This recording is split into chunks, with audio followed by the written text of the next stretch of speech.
tonight. Oh, this escalated quickly, didn't it? Hey, let me get my plugs in. Hey, oh, hello. My name's Quinlan, Melbourne Musos, Facechook Live. And what I've got is a wonderful place here, Alex Theatre, okay, in St Kilda. And tonight, courtesy of Alex Rocks, the brainchild of Susie Cupidon and the Barnett brothers, and all at Alex Theatre, we have a big night for you.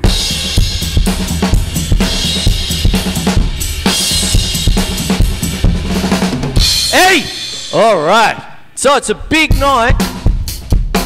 I'll get around to some drum tips in a minute, but there's a lot of people I've got to thank. And one of the people, actually quite a lot of people actually, is all of you out there. This is my first show post the saving of Australian community TV, okay? And what it is thank you all so much for everything that you've done at the 11th hour, as they say, at the 11th and the 59th minute kind of thing.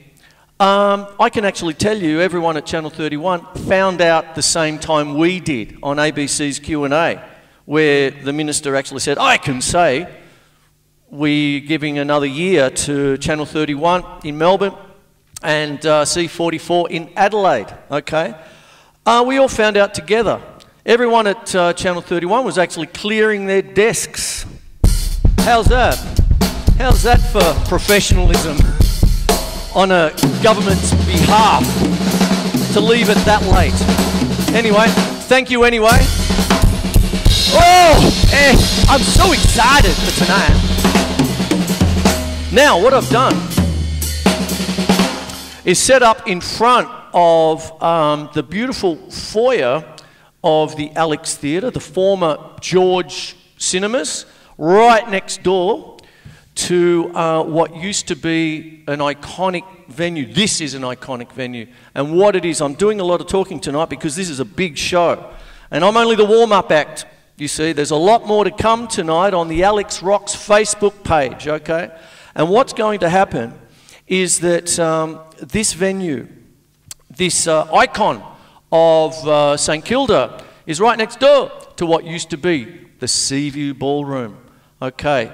How many people went to the Seaview Ballroom to see In Excess on their first gig, or whatever it might be? And the Crystal Ballroom. And a little bit before that, there's a little bit of a sordid history. Who remembers This Is the Show? Oh! Hello, lovely ladies. How are you tonight? And what goes on is behind me, this is the shit, okay? And that's thanks to Susie Cupidon. We've got some wonderful guests. We have Alejandro Adams from the Fitzroy Doom Scene. We have Max Shepherd from the Dead Amigos. Mark E. from the Mercy Cools. Okay, we've got Dan Keeler up. We have Delacoma Rio from Delacoma and all that. And we have Stephen Hadley, plays with Tex Perkins and Fat Rubber Band and things. And I've Kim Volkman, who's just behind the cameras over there somewhere, I think. There you are. Now, that is a fairly star-studded St Kilda kind of night. And they're coming on behind me at 8 o'clock tonight. So I'm the warm-up act. And what I've got here is my beautiful PDP drum kit here with new drum skins, because the old ones were flogged. Remember those? Remember the jokes I was flogging last week? And what goes on is I've changed out the skins, and this is Delilah. Hello, Delilah. And what goes on with this, over the last 2 episodes from the Alex, I was talking about things like earrings, all sorts of stuff. And the skins that I had on last week and the week before were G2s, 2 plies. But times have changed. Now I've changed them out for 1 ply, okay? And what that does is it gives me a whole other kind of sound, you see. Now, when a kit's on the road and it's getting flogged, you know, sort of thing, oh no, the punk rocker's got my baby. Oh.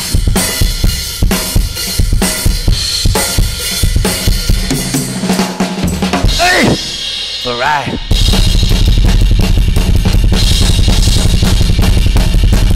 Oh, when you're doing death metal. Oh, I'm just thrashing away. And what's going on is that you probably need two-headed skins for that. But what I always say, I say the same thing with cymbals, is that sometimes it's a good idea to have a slightly ringy kind of skin, one ply, all that sort of stuff. The reason being is because you can always just take an E-ring and put it down. Now, I was talking about that last week, and that's the continuity of it all, yeah? You see, there it is, a bit more drier.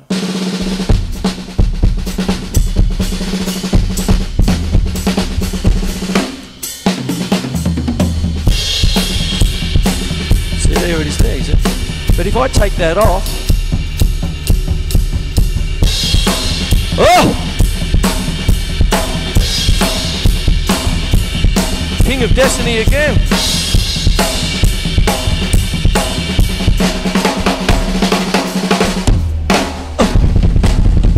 Oh, there we are. Okay, so what happens is I'll take the earrings off now and let them get a bit, let Delilah shine a little bit here.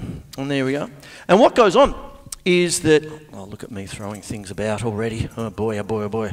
So what happens is that when you're actually dealing with things like this, you can change quickly. And this is the continuity from last week's lesson. In the sense, last week's Facechook, I don't know why I'm talking like this. I like talking like this. See, it's ringing now.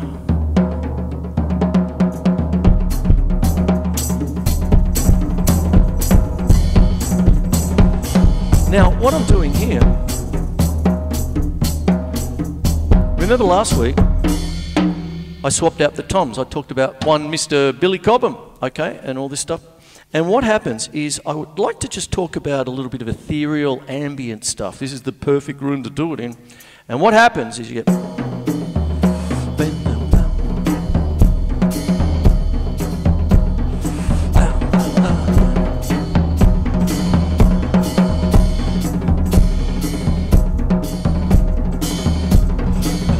Now, what I've got here, I'm going to do two things. This is my Clint Eastwood lesson, really. A man's guts to know his limitations. Magnum Force, 1974. I say that a lot because it's an oldie but a goodie, like most of my crappy jocks. Crappy jocks? Did I just say that on live Facechook? Oh my God, crappy jokes. So what happens?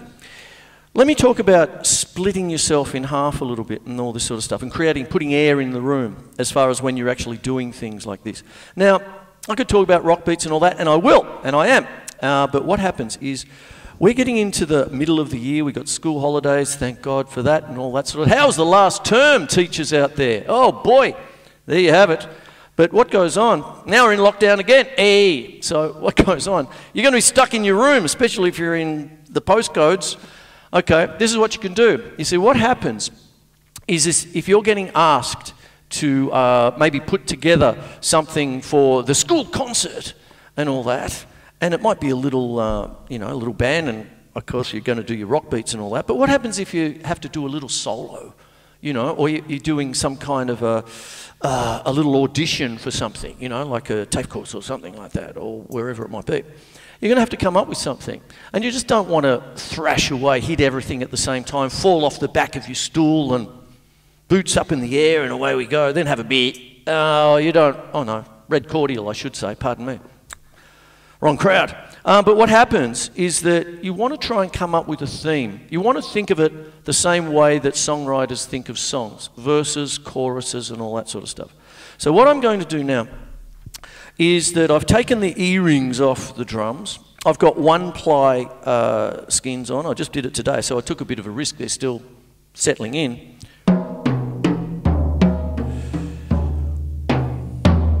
Hail Caesar! I did that last week. I won't do that again. Sorry, Tim, if you're out there. You're out the back, mate. I can't see you tonight. Things escalated quickly out the back. We've got big... Oh, it's wonderful. See what I've got here? I've just got a little 4 there, right? 1, 2, 3, 4, 1, 2, 3, 4. That's the right hand. The right hand is going to continue to do these squares, right? left hand.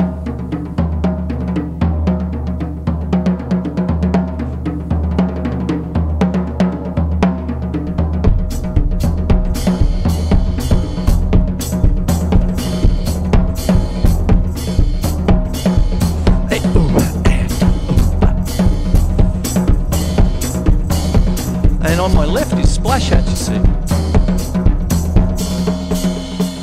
B section, if you will.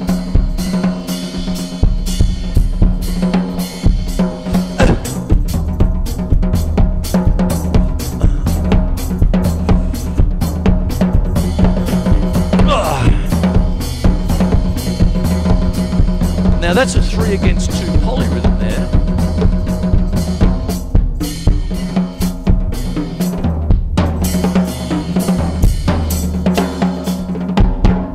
And what I tried to do was all the little nuances and things I did with my left hand. The right hand had its own independence in the sense that I was just doing a square.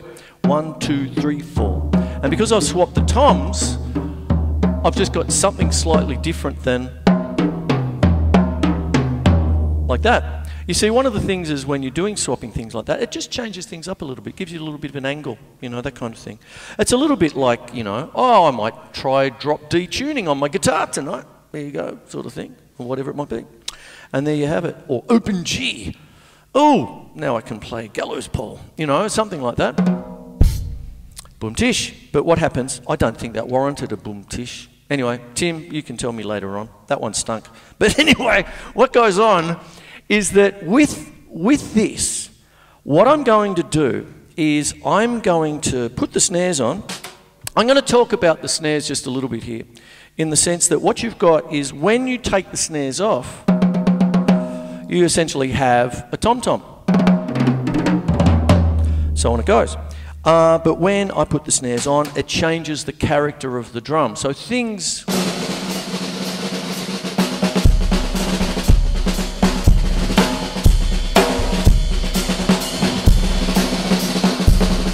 Ooh, ooh.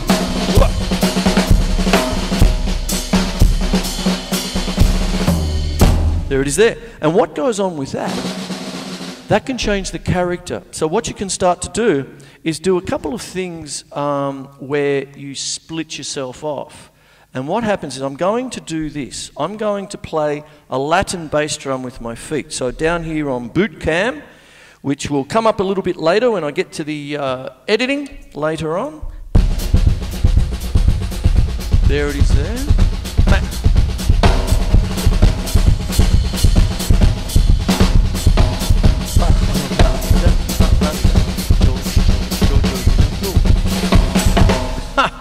Did that one last week too.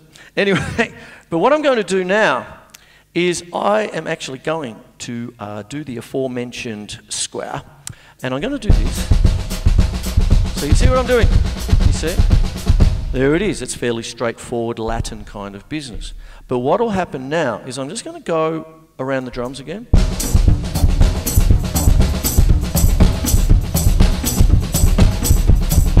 Now, when you're actually composing for percussion and you've changed the character of the snare drum, what actually happens is that tom-toms suddenly have a different kind of feel about it.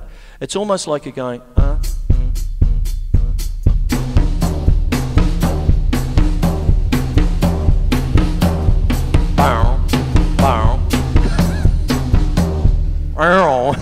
get to that. I might leave it like that. I sort of like that.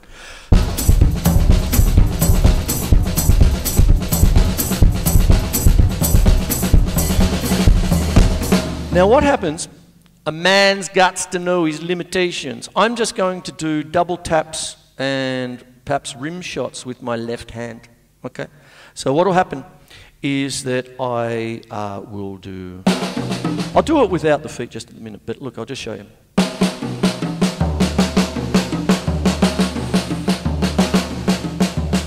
So,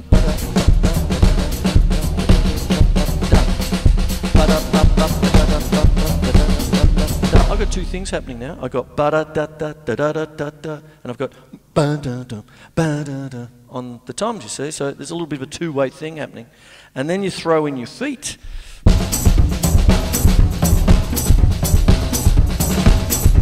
Tap.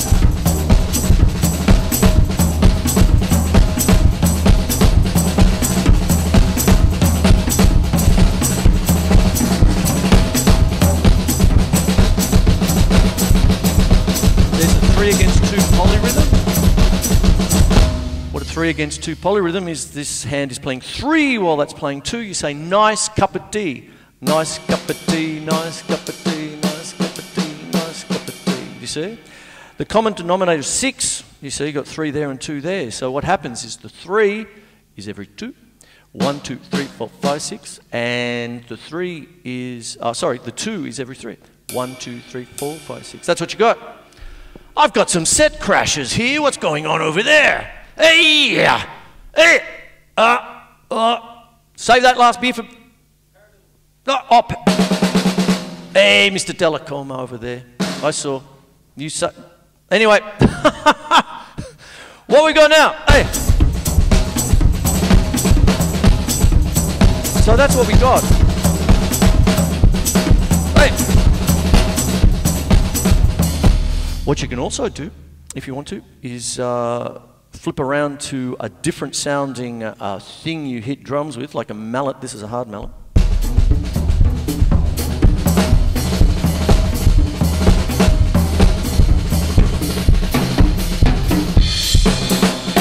There it is there. So a lot of things can happen from just simple things, okay? So what happens is that you've really just got, let's even break it back to a 2 feel, right? So you just got right, left, right, left, right, left, right, left, right, left, right, left. No hi-hat for you. There it is. I just got it light. Have a look at boot camp later on. And then what happens is that you're just doing that, and then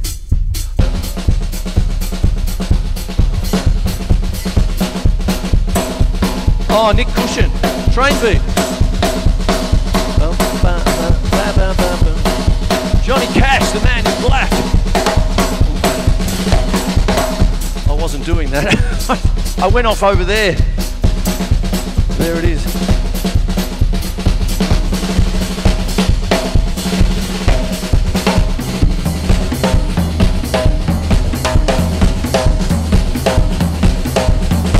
Now, what can happen with that is that now that you've got a little bit of a pattern going and you've got accent studies, you can think in terms of where do you want to put your accents, right? So if I was to take something like a 3-2 clave, like the good old Bo Diddley beat.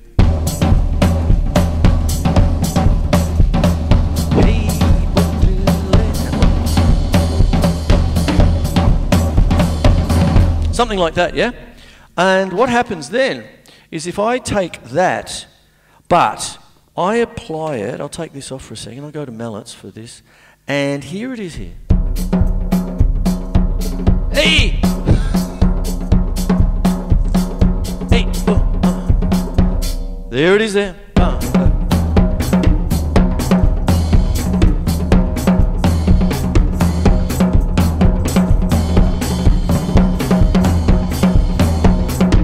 Can you see that I've got a multi-layered thing happening here in the sense that I've got the accents. When you're dealing with an accent, you're dealing with a volume control of 1 to 10. 1, 2, 3, 4, 5, 6, 7, 8, 9, 10. And with this particular stick with the pro mark ring in the middle, that's your 5, that's halfway through. And accents are often thought of in thirds. So what will happen is that you might have that kind of business, but when you're wanting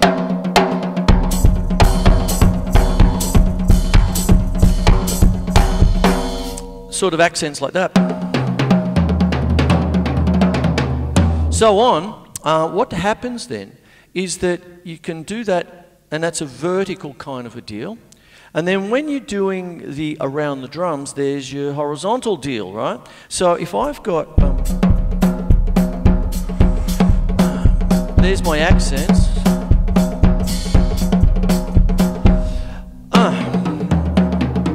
I got all that going.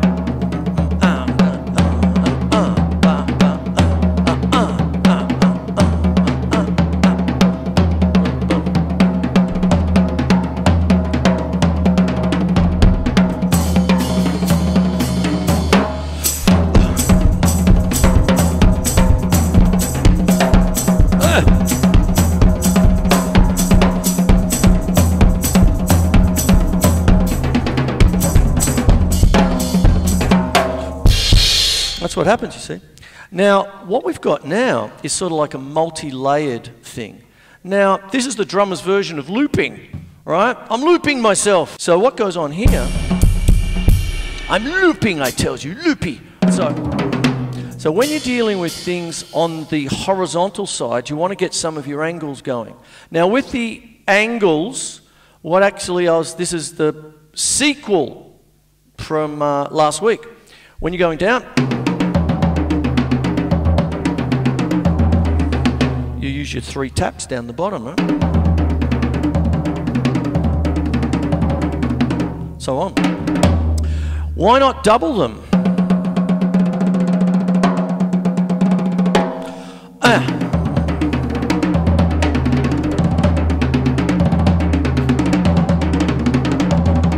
Man's got some noise limitations. I've got a double tap just on the right hand.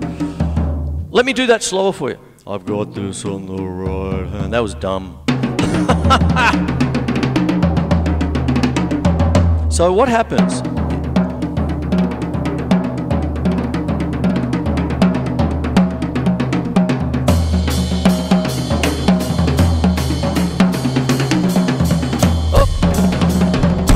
So what goes on with this,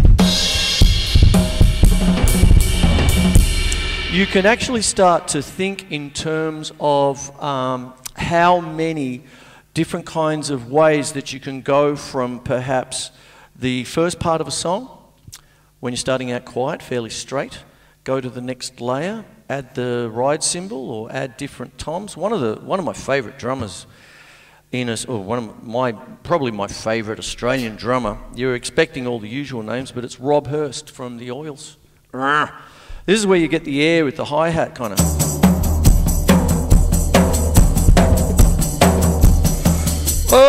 Oh, my plugs, I've got to put my plug in. Hey, oh, I put myself up there. There we go. So what happens is I've got the hi-hat happening there. Not quite so drunk tonight.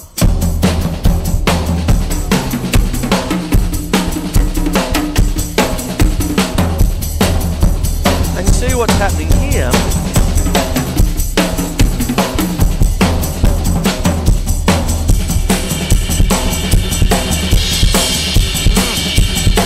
Doing a line, right cymbal, floor tom.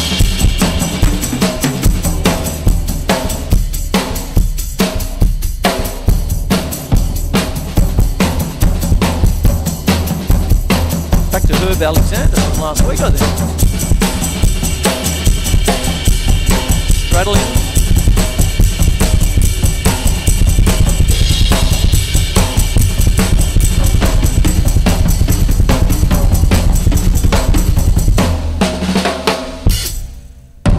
There it is, you see. So that's what we've got, you see. That's what goes on.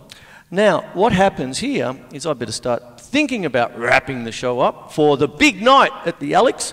I hope you're getting something out of this. This is what I do every week. I started it a year and a bit ago. Actually, the anniversary came up, you know, the old Facechook memory. And it's been a godsend. It's just something a little bit extra for the show. Got 5? Yeah, no worries. And thanks, Tim. And what goes on is that what we've got here is a way, I don't know, it's just something, and it just developed. And I'll start asking questions again, but what we've got just at the minute is something really special for this, you could say special time, or whatever. But the thing is, once again, I'm going to throw and send all my love and thanks to you out there in Facechook land, for helping to save community television. That's the first thing. I'm coming back full circle to how I started tonight's show. And that's all thanks to you and just writing in and just generally kicking up a storm, all that sort of stuff. Because community TV is anything you want it to be. If you don't like something, ring up and get a concept, get a show. Look what's happening behind me now. Someone had an idea. You know what, whose idea was? Susie Cupid dolls, you see. Alex Rocks, you know, that kind of thing. And then she got on board the Barnett brothers. That's Tim over there telling me 5 minutes, 4, 3, 2, 1, and all that. And through just that, what actually happens is something gets done, okay? This is my third Facechook live from the Alex, okay? And Susie ambushed me. I've told that story already. But what it is, it's just a wonderful ambush. And what happens is when the going gets tough, the tough get going, all that sort of stuff, and nobody gets left behind, you know, sort of thing. So I'm going to take this little piece of paper here. I'm going to start to wrap the show up. And what happens is, send me messages, whatever you want to do. I'm the warm-up act, you see. And what goes on is, this is something that is part of a community thing, okay? And it's Melbourne Musos TV show. So I want to thank you personally because, I mean, I thought I made my last community TV show the other week. And, but I didn't give up. I left it a little bit open. And then the whispers came out. And like I said at the start, you know, everybody found out at the same time, okay? And what's happened is while all that's happening, people have got themselves together and said, let's get something done. And tonight is the big special night for getting something done. So, once again, tonight we have some special guests here. We've got Alejandro Adams from the Fitzroy Doom Scene, Max Shepherd from the Dead Amigos, Mark E from the Mercy Kills. Is he up there? Hello, if you're up there. Dan Keeler up. And we've got Delacour Murillo, Stephen Hadley and Kim Volkman from the Whiskey Press, and the Whiskey Press, I should say. And they're all going to do one hell of a jam at 8 o'clock. So go off and get your and all that sort of stuff. Come back, and we'll be here at 8 o'clock, okay? And have a look behind me. It's all happening, and it escalated quickly, okay? Started off a couple of weeks ago with just my little mixer over there and my iPhone. Look what's happened. So my name's Chris Quinlan. It's the Melbourne Musos Facechook Live on Fridays. I'm going to edit it. I suppose I'm the television adjunct to all this. So this will end up at Wednesdays, 10 o'clock in a couple of weeks. And hold on to your horses, come back at 8 o'clock, and the boys are going to jam a storm for you, okay? So I'm out of here. And I hope you enjoyed it. I just did a little drum thing. Hit me up later on. I can explain it a bit more if you want. But it's just a man's guts to know his limitations. And all that, you see, right hand does one thing, left hand does something else, and you do a couple of little things. But the main thing is that I hope I've somehow warmed you up for what's about to come, which is going to be absolutely dynamite. Okay, take care. I'm out of here. Hey! Hey! All right. Hey, ho, hey. Thank you for watching. Thank you for saving community TV.